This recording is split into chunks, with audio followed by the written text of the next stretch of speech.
اعوذ باللہ من الشیطان اللعین الرجیم بسم اللہ الرحمن الرحیم السلام علیکم یا علی مدد۔ مومنین و مومنات کے لیے آج ایک بے انتہا مجرب اور سخت ترین جلالی وظیفہ عمل لے کر آئے ہیں۔ مشکلات و پریشانیوں کے خاتمے کا آخری حل ہے یہ عمل۔ یہ اس قدر مجرب ترین عمل و وظیفہ ہے کہ ہمارے ایک مومن بھائی کا 23 سال سے 23rd ایئر سے اٹکا ہوا مسئلہ، ان کی پریشانیاں اس ایک وظیفے سے، ایک دن کے عمل سے خداوند متعال نے صدقہ صاحب العصر والزمان ختم کر دی، ان کی حاجات کو انہیں عطا کر دیا۔ مختصر ترین اور آسان ترین عمل ہے۔ مومنین جب بھی پریشان حال و مصیبت زدہ ہوں تو اپنی حاجات کی قبولیت کے لیے فقط ایک مرتبہ اس عمل خاص کو لازمن کر کے دیکھیں۔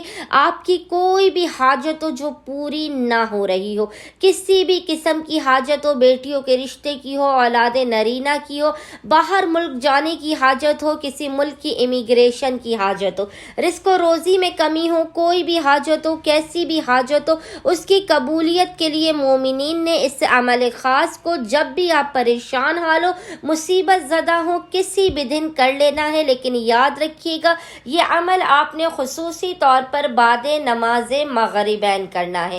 آپ جب بھی پریشانی اور مصیبتوں سے نجات حاصل کرنا چاہیں، جب بھی فوراً کے فوراً اپنی حاجات کو قبول و مقبول کرنا چاہیں تو مومنین نے کرنا یہ ہے کہ بعد نماز مغربین آپ نے باوضو ہونا ہے۔ باوضو ہونے کے بعد آپ نے 2 رکعت نماز حاجت سب سے پہلے پڑھ کے زمانے کے امام عجل اللہ تعالی فرجہ شریف کی بارگاہ میں پیش کرنی ہے۔ 2 رکعت نماز حاجت زمانے کے امام کی بارگاہ میں پیش کرنے کے بعد آپ نے مصلی ہی پر بیٹھ کر بنا کسی سے کلام کیے خلوت میں، تنہائی میں 3 مرتبہ، یاد رکھیے گا 3 مرتبہ 3 ٹائمز آپ نے سورہ یاسین کی تلاوت کرنی ہے۔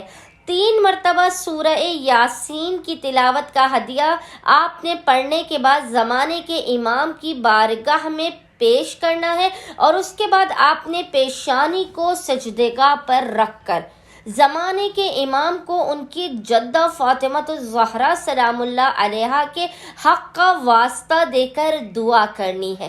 اور یہ اس قدر مجرب و جلالی ترین عمل ہے کہ 23 سال کا رکا ہوا مسئلہ، اٹکی ہوئی پریشانی جب ایک دن میں، ایک رات میں حل ہو سکتی ہے تو یقین جانیے مومنین کی ہر قسم کی پریشانی کو خداوند متعال صدقہ صاحب العصر والزمان اپنی بارگاہ میں ہر قسم کی پریشانیوں کو دور کر دے گا، ہر قسم کی حاجات کو اپنی بارگاہ میں قبول و مقبول کر دے گا۔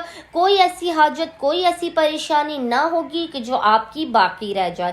امید کرتے ہیں کہ اکثریت مومنین اس مجرب ترین عمل وظیفہ کو لازمن کریں گے اور ہمیں اور ہمارے خانے وادے کو اپنی خصوصی دعاؤں میں نام لے کر یاد رکھیں گے۔ اللہم صلی علی محمد و آل محمد وعجل فرجہم اجمعین۔